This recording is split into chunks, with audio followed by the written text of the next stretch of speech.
안녕하세요. 사연을 부탁해입니다. 오늘의 사연을 소개하겠습니다. 어느 주말 모르는 번호로 전화가 걸려왔습니다.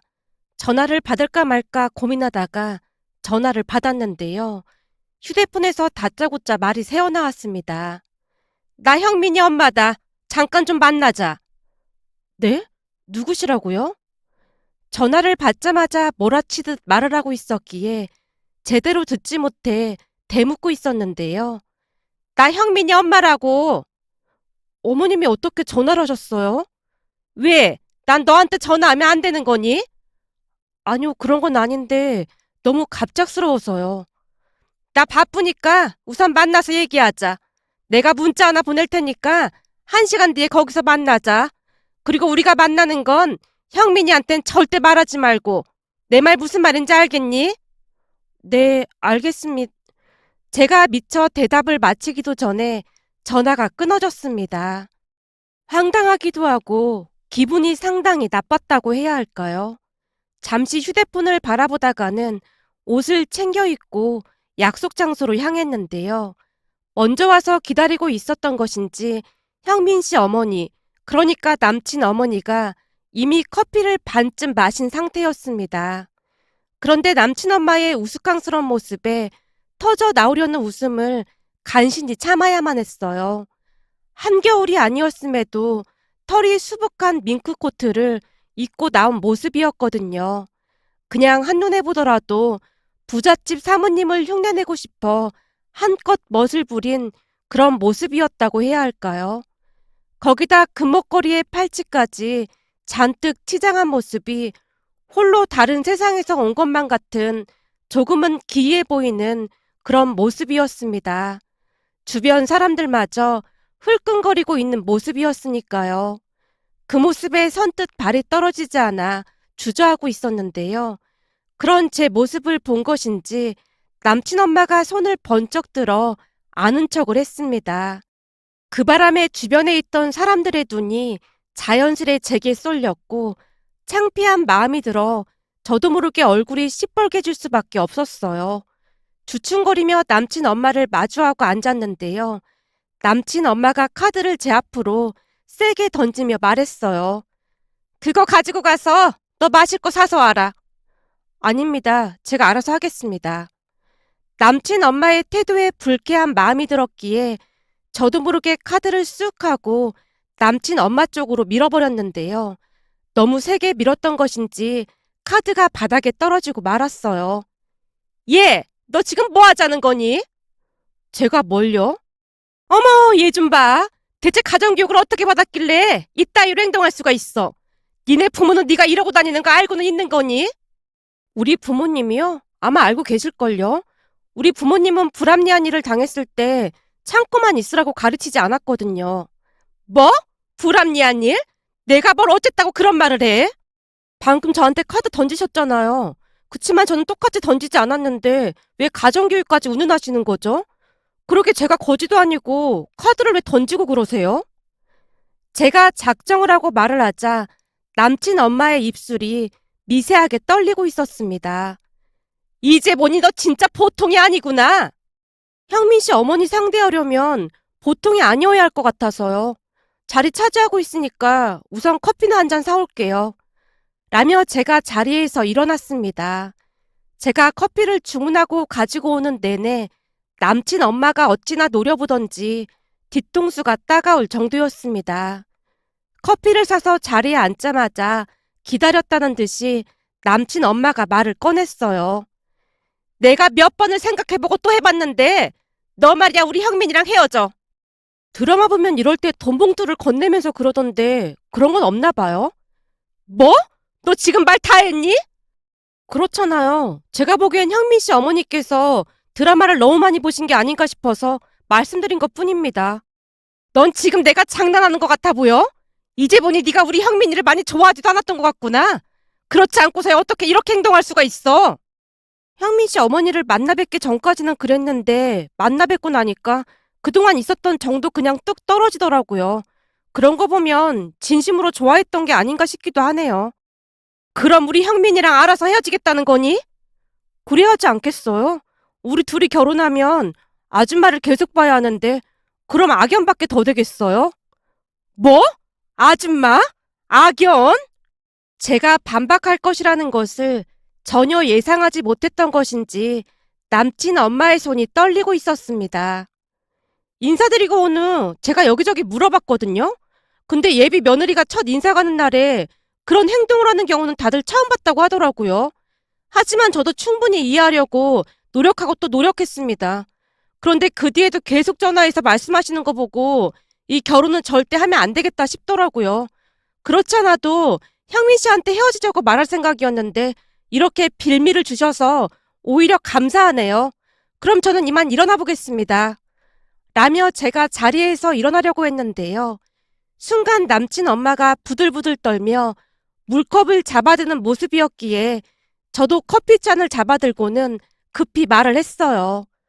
제가 아까도 말씀드렸지만 드라마를 너무 많이 보셨나 보네요. 혹시 저한테 물 끼얹을 생각이시라면 저도 당하고만 있지 않을 테니까 그런 줄 아세요. 그 비싼 밍크코트에 커피 쏟아지면 아깝잖아요. 그럼 안녕히 가세요, 아줌마. 제가 자리를 박차고 그곳을 나왔는데요. 미련 없이 할 말을 다 하고 나오긴 했지만 카페가 멀어지자마자 다리에 힘이 풀려 순간 휘청이고 말았습니다. 만나기 전 무슨 말을 해야 하나 연습까지 하고 만났지만 역시나 악한 사람을 마주하는 일은 보통 고된 일이 아니었습니다. 그날 전화를 받자마자 지레 짐작을 하고 약속 장소로 나갔으니까요. 그러니까 그 일은 남자친구 집에 인사를 가면서 시작이 되었습니다.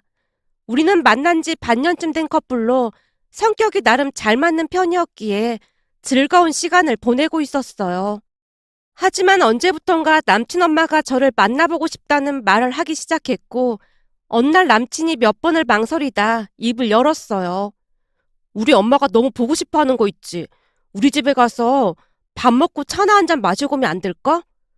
만난 지 얼마 되지도 않았는데 난 좀 부담스러워. 우리 부모님도 결혼 이야기를 꺼내지는 않을 거야. 여자친구가 생겼다고 하니까 너무너무 궁금한가 봐. 그냥 가서 밥 먹고 차만 마시고 바로 나오면 되잖아. 매일같이 여자친구 얼굴 보고 싶다고 졸라서 그래. 딱 한 번만 가주면 안 될까? 그럼 가서 밥만 먹고 바로 올 거야. 그리고 결혼 얘기 꺼내고 하면 난 아직 준비 안 됐다고 말할 거고. 계속해서 졸라대는 남친을 모른 척할 수가 없어서 결혼 이야기를 꺼내지 않는다는 조건으로 가볍게 식사만 하고 오기로 했고 얼마 뒤 남친 집에 인사를 갔는데요. 지금 생각해보니 하루라도 빨리 남친 집에 인사를 가길 정말 잘했다는 생각마저 들었습니다. 그날 저는 상상도 하지 못할 일을 경험하고 왔으니까요. 우선 집에 들어서자 상다리가 부러질 정도로 음식이 차려져 있어서 조금은 당황할 수밖에 없었습니다. 제가 어리둥절한 모습으로 서 있자 남친 엄마가 웃으며 말했어요. 내가 들어보니 회를 좋아한다고 해서 부랴부랴 준비했는데 입맛에 맞았으면 좋겠네요. 감사합니다. 너무 애쓰신 것 같아서 죄송합니다. 아니에요. 내가 좋아서 준비한 걸요. 얼른 앉아서 먹어요. 남친 부모님은 시종일관 미소를 유지한 채 질문을 했고 저 또한 예의를 갖춰 질문에 대답을 했습니다. 그때까지만 해도 분위기는 나쁘지 않았어요. 그런데 잠시 후 차를 마시면서 분위기가 조금씩 이상해져 갔는데요. 차를 다 마셔갈 무렵 남친 엄마가 제게 물었습니다. 진희 씨, 혹시 보험 같은 건 들었어요? 보험이요? 너무나 뜻밖이었기에 제가 어리둥절한 채 남친 엄마를 바라봤는데요. 보험 있잖아요. 사고를 대비해서 보험 같은 거 들어놨냐 그 말이에요. 아, 네. 부모님께서 꼭 필요한 것만 들으라고 해서 들은 게 있긴 합니다. 그래요? 어떻게 들은 거예요? 누구 아는 사람이라도 있었던 거예요? 그냥 엄마 친구분이 보험 일을 해서 그분한테 들은 걸로 알고 있습니다. 엄마 친구분? 그럼 약관이랑 제대로 안 받겠네. 네? 저는 엄마가 하라는 대로만 해서요. 세상에나. 요즘이 어떤 세상인데 보험을 그런 식으로 들어요. 그러다가 나중에 땅을 치고 후회한다니까. 그동안 약관을 똑바로 확인 안 해서 난리 난 사람들을 한두 명 본 게 아니거든. 그래서 보험 설계사도 잘 만나야 하는 거야. 특히나 아는 사람들한테 보험 들은 사람들이 나중에 꼭 문제가 생기더라 그 말이야. 언제 한번 나한테 약관 가지고 와봐요. 내가 한번 확인해 줄 테니까. 사실 내가 보험 일만 해도 10년도 넘게 했거든. 이래봬도 내가 이쪽으로는 전문가야. 그게 저도 잘은 모르지만 엄마가 알아서 잘 하셨을 거예요. 엄마가 많이 꼼꼼하신 편이거든요. 왠지 모르게 말을 돌려야 할 것만 같았기에 제가 엄마를 핑계 삼아 말하고 있었습니다. 하지만 남친 엄마가 더욱 작정을 하고 보험 이야기를 이어갔어요. 그게 진희 씨가 잘 몰라서 그런 거야. 이 보험이라는 게 전문가가 아니면 아무리 꼼꼼히 봐서도 잘 모르기 마련이거든. 보험 약관이라는 게 보통 복잡한 게 아니거든. 아, 네. 그러니까 꼭 나한테 보험 약관 가지고 와봐. 내가 보고 자세히 설명해 줄 테니까. 아, 네. 엄마랑 상의해 보겠습니다. 제가 다시 엄마 핑계를 대고 있었지만 그 뒤에도 남친 엄마의 보험 이야기는 계속되었습니다. 그날 남친 집을 나서면서 찝찝한 마음을 감출 수가 없었지만 나름 좋은 쪽으로 생각하려 노력했는데요. 며칠 뒤 남친을 만나러 간 장소에 남친뿐만 아니라 남친 엄마도 앉아 있었어요. 놀란 채 남친에게 눈치를 주고 있었지만 남친이 아무렇지도 않게 입을 열었습니다. 우리 엄마가 진이 널 너무 좋게 봤지 뭐야. 보고 싶다고 해서 같이 왔어. 미리 말이라도 하지 그랬어. 이미 한 번 본 사이인데 격식 차릴 필요가 뭐가 있겠어. 진희 씨, 내가 와서 불편한 건 아니죠? 그날 보고 너무 마음에 들어서 내가 같이 가자고 했어요. 네, 그런 건 아닌데 조금 놀라서요. 괜찮아요. 이제 자주 봐야 하는 사이인데 친해져야죠. 남친 엄마가 큰 소리로 웃고 있었는데 그 모습이 조금은 경박스러워 보였다고 해야 할까요? 순간 거부감이 들어 저도 모르게 눈살을 찌푸리게 되었는데요. 보험 일을 오래 했다던 남친 엄마가 바로 눈치를 챈 모양이었어요. 일을 어째? 진희 씨는 내가 같이 온 게 마음에 안 드나 보네. 그게 너무 갑작스러워서요. 갑작스러울 게 뭐가 있어요. 그리고 이젠 내가 말을 놔도 되겠죠? 대부분은 먼저 말을 놓으라고 하던데 진희 씨가 아무 말도 없어서 말이야. 아, 네. 제가 멋쩍은 표정으로 당황하고 있었는데요. 때를 놓치지 않고 남친 엄마가 제게 뭔가를 잔뜩 들이밀었습니다. 진이야, 내가 일을 하다 보니까 너한테 딱 좋은 보험이 있지 뭐니? 그래서 내 딸이라고 생각하고 내가 설계해봤다. 내가 제일 잘할 수 있는 일이 이거잖니? 그러니까 한번 봐봐라. 네? 그때도 말씀드렸지만 지금 들어가는 보험이 있어서요. 그건 안 봐도 뻔하지. 엉망으로 설계됐을 거야. 넌 앞으로 나만 믿으면 된다. 남친 엄마가 잔뜩 상기된 표정으로 설명을 하고 있었는데요. 서류를 보다가 놀라서 입이 다물어지지 않았습니다. 그 모습에 남친 엄마가 별일 아니란 듯이 다시 말을 이어갔습니다. 이렇게 볼 때는 금액이 좀 많아 보이겠지만 이게 다 필요한 것들이거든. 그래도 매달 70만 원이 넘는 정신보험은 조금 부담이 돼서요. 이미 들어가는 보험도 있어서 다 합하면 보험료만 90만 원이 넘는데 조금 무리라는 생각이 듭니다. 어머, 너 똑똑한 줄 알았는데 셈이 잘 안 되는 거니? 네? 그게 무슨 말씀이세요? 그러니까 내 말은 그 전에 있던 그 보험을 해약하라는 말이잖니. 그리고 이거 들어가면 기존에 넣었던 거랑 별반 차이가 나지도 않거든. 거기다 니들 곧 결혼하는데 보험 수익자를 우리 아들로 해야 하지 않겠니? 겸사겸사 바꾼다고 생각해. 저기 죄송한데 지금 들어가고 있는 것만 해도 충분해서요. 지금껏 아무런 불편도 없었고요.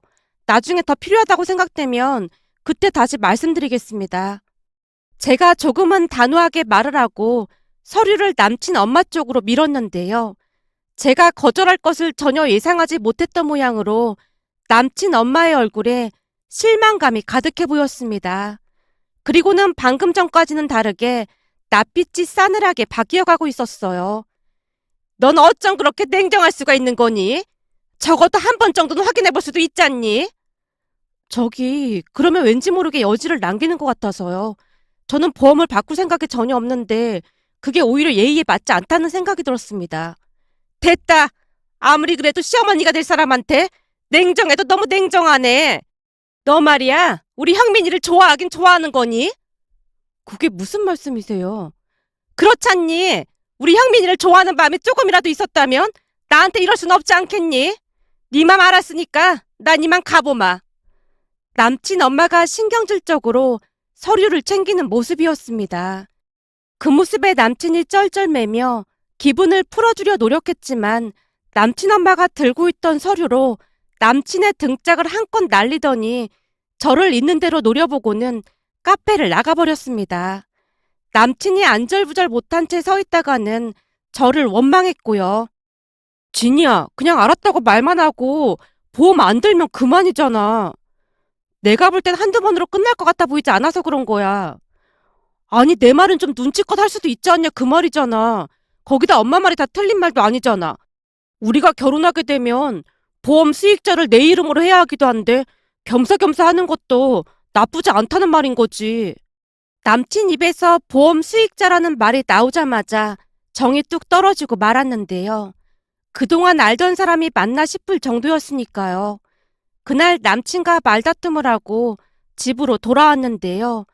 왠지 모를 찝찝함을 지울 수가 없었습니다. 결국 진지하게 남친과 헤어져야 하나 고민하고 또 고민할 수밖에 없었어요. 그러던 와중에 남친 엄마가 전화를 걸어와서 헤어짐을 강요해왔기에 마음이 더욱 확고해지기 시작했습니다. 결국 그날 바로 남친에게 전화를 걸어 헤어짐을 통보했는데요. 남친이 놀란 채 집까지 찾아왔고 만나러 나갔습니다. 갑자기 헤어지자니 그게 무슨 말이야? 형미 씨 어머니한테 말 못 들었어? 우리 엄마한테라니? 그게 무슨 말이야? 사실 오늘 현미 씨 어머니가 만나자고 전화를 했더라고. 그래서 만났는데 다짜고짜 헤어지라고 하더라고. 나도 황당해서 너무 어이가 없긴 한데 결국 보험 안 들어서 헤어지라는 말까지 듣게 됐네. 진이야, 그건 오해야. 보험 안 들어서 헤어지라고 했던 게 아니라 네 태도가 마음에 안 들어서 화가 났던 것 같아. 내가 엄마한테 잘 말할 테니까 매몰차게 너무 그러지 좀 마. 사실 너도 잘한 거 없잖아. 내가 뭘 잘못했다는 거야? 사실 그렇잖아. 한마디도 안 지고 꼬박꼬박 말대꾸했잖아. 세상이 아무리 좋아졌다고 해도 그건 좀 그렇잖아? 그랬구나. 근데 난 잘못한 게 없는 것 같거든. 한마디로 우린 안 맞아도 너무 안 맞는 것 같으니까 이쯤에서 끝내자. 만난 지 얼마 되지도 않았는데 인사를 간다는 것 자체가 좀 이상하긴 했어. 결국에는 보험 들라고 나를 불렀던 거라는 생각만 들더라고. 암튼 앞으로 연락하지 마. 그 말 하려고 나온 것 뿐이니까. 그리고 보험 수익자 말이야. 그런 말 절대 함부로 하는 거 아니야. 라며 제가 자리에서 일어났는데요. 남친이 비웃듯 입을 열었습니다. 그동안 네 비 다 맞춰주면서 살았더니 내가 만만해 보였어? 너 그따위로 살면 어떤 남자를 만나도 무진장 피곤해져. 그러니까 좀 타협다고 그러고 살아. 넌 사람 질리게 하는 구석이 있으니까. 남친이 잔뜩 성이 난 채 먼저 카페를 나서는 모습이었습니다. 그 모습에 어찌나 기가 막히던지 저도 급히 카페를 나왔는데요. 그쯤에서는 오히려 귀찮게 하지 않아서 다행이라는 생각마저 들었으니까요. 그렇게 전 남친과 헤어지고 난 뒤 시간이 얼마나 지났을까요?